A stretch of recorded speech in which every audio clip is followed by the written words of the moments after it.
Welcome to Insanely Positive.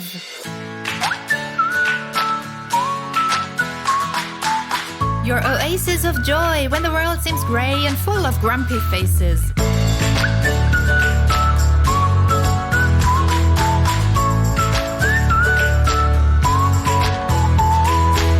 I'm Suzanne Freiherz. Thank you for joining me.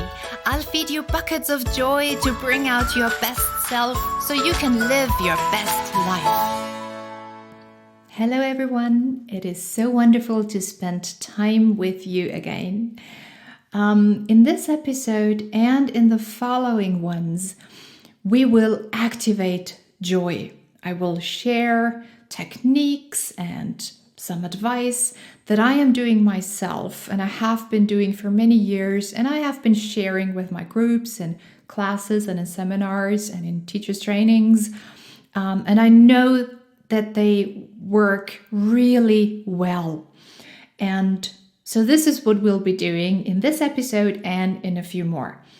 And I think that now, maybe more than ever before, it is so important to take care of our mental health. So in times like these, I think it's very, very important to practice, to activate joy. And if you now feel like, well, how can I be joyful? How can I be happy when so many awful things are going on in the world right now? Well, let me ask you this. How is it helpful when you are unhappy and frustrated? You're not helping anyone, not yourself, not your loved ones. You're not changing the world. So I think that now, especially now, it's extremely important to stay positive and to practice joy and happiness, because when you are happy, you're making this whole situation for you and everyone around you much easier. So you can really contribute and change something. And when we talk about activating joy, I want to address watching or reading newspaper articles or watching the news on television. Because I talked to many people who told me, well, I'm trying to stay informed and I watch as many TV shows and specials and news as I possibly can, but it's so frustrating and I have a hard time falling asleep and I'm worried all the time. So that's why I want to talk about how to consume news in a meaningful way and how to find the balance to not overwhelm yourself.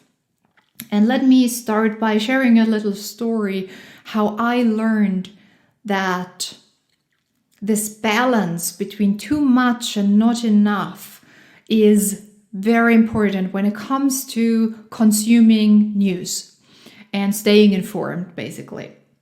And it's a few years back, and when I say a few, I actually mean a lot of years, a long time ago, when I was at university and I was studying. And what I did back then, every morning I got up and I read the newspaper. And as you all know, whenever you open a newspaper, there aren't that many good news. The majority of news are bad.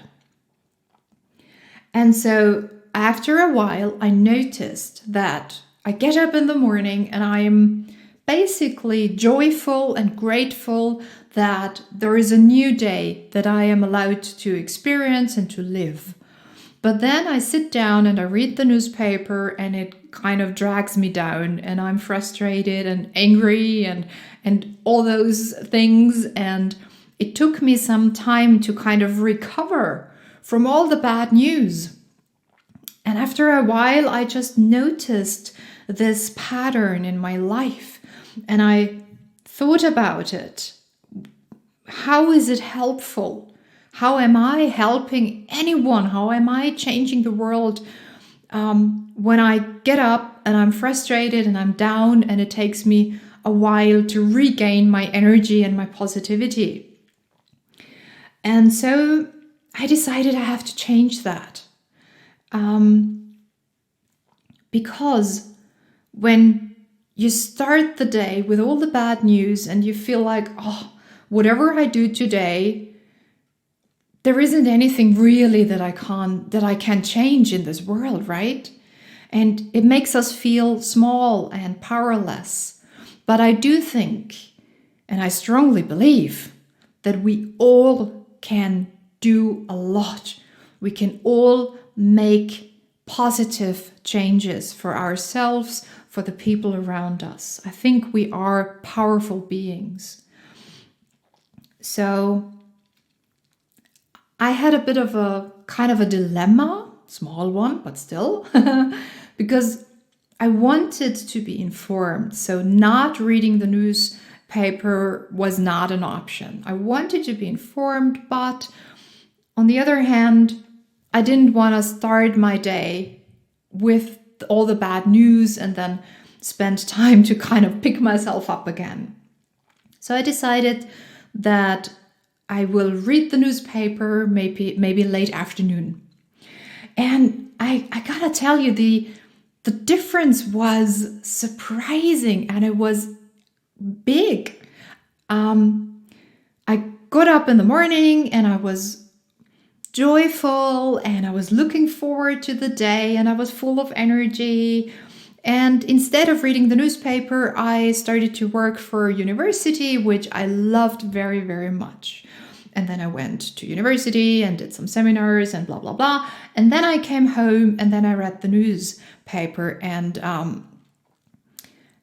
I also made sure that it was sometime in the afternoon, not in the evening, not close to my bedtime, because I noticed, and I had to, try and experience it, but I noticed for myself when I read the newspaper and then immediately go to bed, the news kind of follow me into my dreams. So I didn't have this restful sleep that we all need to create another brand new day, right? So for me, I found out I need to do this in the afternoon and then again do something that brings me joy. And then I can go to bed and then I can have really nice dreams. So that's what I learned many years ago. And it helps me now, because now whenever you switch on the TV, whenever you have a look online, read the newspapers, it's always full of bad news, really. And you kind of don't get a break, do you? You switch on the TV and everywhere it's the same thing. It's the virus, it's the sickness everywhere. And I think we really need to find a way to deal with all the information in a way that we don't feel overwhelmed. So my suggestion is find out for yourself in what period of the day do you want to confront yourself with the news? When is it best for you to stay informed?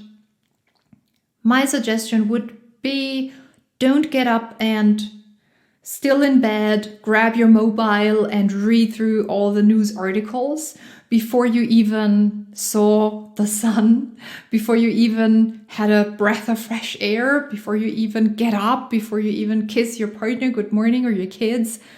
You want to start your day with something nourishing, something that gives you this space to do something good for yourself. So my suggestion would be, don't grab your mobile in the morning. Just get up, make yourself a nice cup of coffee or tea, or do some sports or whatever makes you feel good. and energized and nurtures you.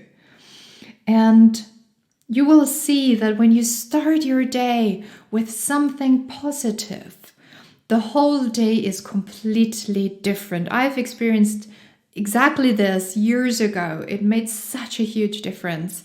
So I invite you to try that. And whenever you watch the news or read the newspaper, here's some other thing. Make sure that you don't do it while you're eating. Why not? Because when we are eating, it's very helpful for digestion, for your well-being, when you feel good and relaxed. Why is that? Because everything is information. Everything is information that we embody. What do I mean by that? Whenever you hear words, you embody them, or you read words, you embody them. To embody words means that your body actually imitates what you hear or what you read. So let me give you an example. When you watch the news and you hear the word sickness or virus, this information goes into your body. It's not that you get sick, but your body hears the information and kind of embodies it and creates it within. And what happens is that your energy will drop. You will feel bad. You will not get sick from hearing the word sickness. Let me repeat that. But your energy level will react. And all that just happens. We don't think about it. We don't necessarily notice it.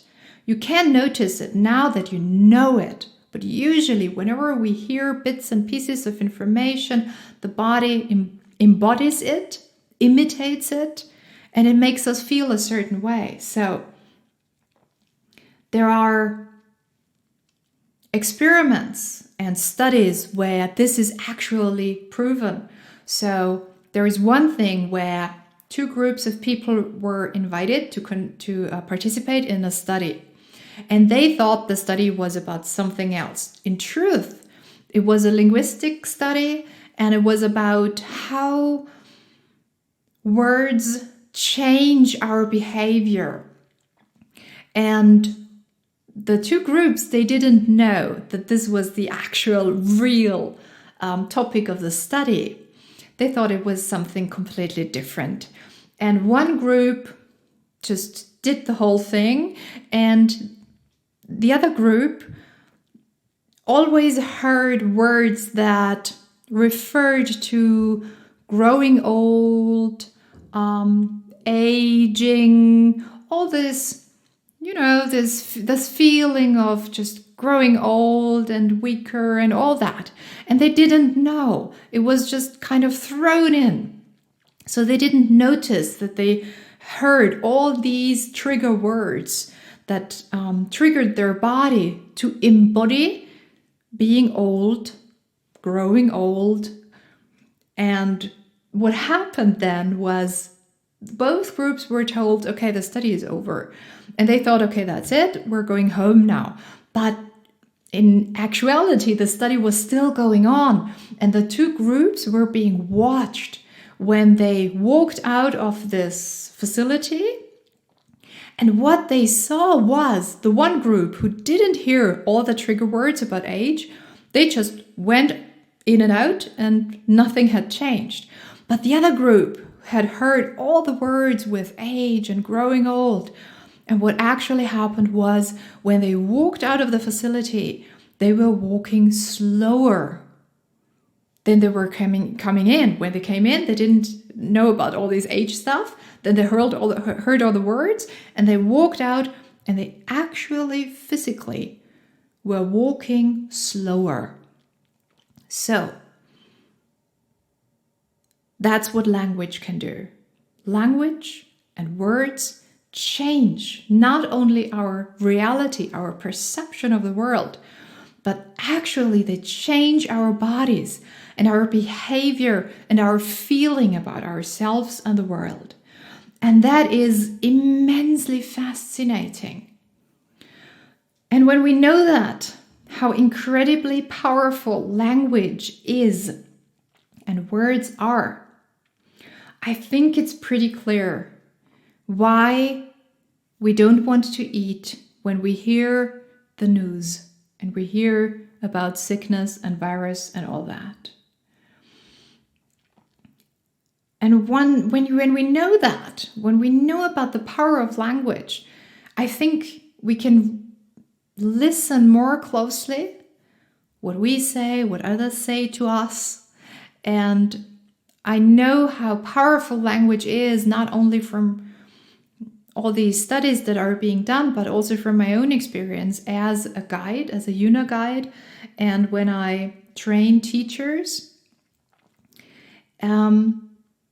Because whenever I share Yuna classes or seminars, I am always very specific about what I say.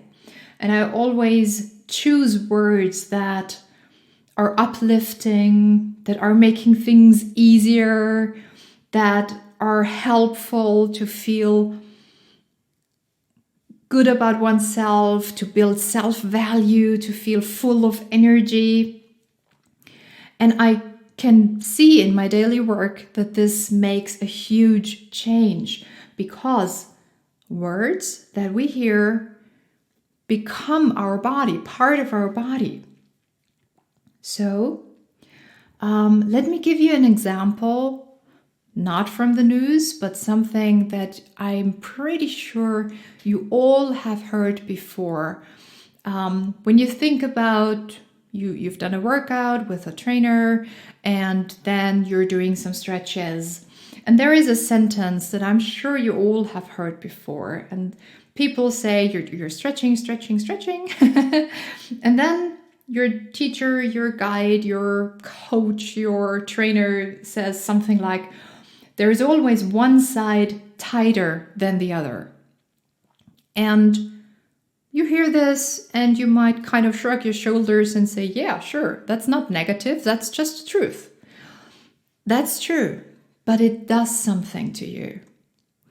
Because you hear this information tight. And that's all you hear. You hear tight. And your body embodies tight, imitates tight. And it becomes the reality of your body. So you are supposed to stretch. And stretching means to let go, to open up. But your body imitates and manifests the information tight. So you're hindering the stretch. And I think that's highly interesting. Imagine how easy things would be if only we chose our words differently. So, and this is what I do when I share Yuna. I do it myself when I teach classes, and I also teach my trainees how to do that. And here's the suggestion. Here is how I would advise my trainees to share a stretch and to make it easier for the group. Instead of saying there is always one side tighter than the other, you could say there is always one side more open than the other. Can you feel the difference? You can feel it in your body right now. When I say there is always one side more open than the other, you can already feel your whole body opening. Isn't that amazing? Because immediately, you don't have to think about it. Your body is so intelligent, it just does it. It hears open and it's what it does. It opens up. And now imagine doing each and every stretch with this information in your whole body. Openness. And that's what language can do. That's what words are doing. Words are fields of information. And we can make things easy and we can make things hard. And also, of course, we're more than our bodies. So when you hear there is always one side tighter than the other, your mind tightens up. But when you hear there is always one side more open than the other, your mind opens up. It's a completely different world. And with this example, I hope you could feel what I mean when I say that the human body embodies language and words. Whatever we hear or read becomes our reality immediately. Our body imitates it and makes it our reality. So with this in mind, with the power of language in mind, just imagine you're sitting down, you're enjoying a wonderful meal, and then you switch on the news and you hear all these words of sickness and virus and whatever. And then you're supposed to enjoy your food. So that's why I strongly suggest that whenever you consume the news, don't consume your food at the same time. Give yourself space. Whenever you're eating, make sure that this is pure nourishment. Make sure that you can open up and take in everything, the food, the atmosphere, the conversation. Make sure that you're taking care of yourself and that you can digest everything. That's something that I feel strongly about. And just make sure that you don't do those two things at the same time. Okay, so eat something and then on some point during your day, just make a conscious decision. Okay, now I'm watching the news, I'm reading the newspaper, however you consume the news. Now is the time that I want to be informed and collect all the necessary information that I know what is going on in the world. Small advice. Again, just make sure that you get news from experts. Make sure that it's you collect the information from sources where you know this is real information, okay? And just remember that you're doing this for yourself, that you find this balance of not too much, not too little news and information in order to make space to feel joy, to feel happy in spite of everything that is going on. Because when you're joyful, when you're happy, you can create your own life in a more meaningful way. You can be there for others. So everything that we're doing for ourselves, but always for everyone around us as well. Okay, so conscious decision. Now is the time that I get my daily update on the news. And as I said before, maybe not directly before you go to bed. Just make sure you consume the news and then let some time pass. Do something that makes you feel good again. That later, when you fall asleep, you can truly find some rest. And this is your time to recover. So be respectful of that. One small thing also, if you're now thinking, well, too much information, too many news all the time. Okay, how about I just don't watch anything? Well, you can, of course, choose to do that, but also just keep in mind, if you're not informed, if you don't know anything, you have to believe everything. So maybe you want to find a balance between those two, between too much and not enough.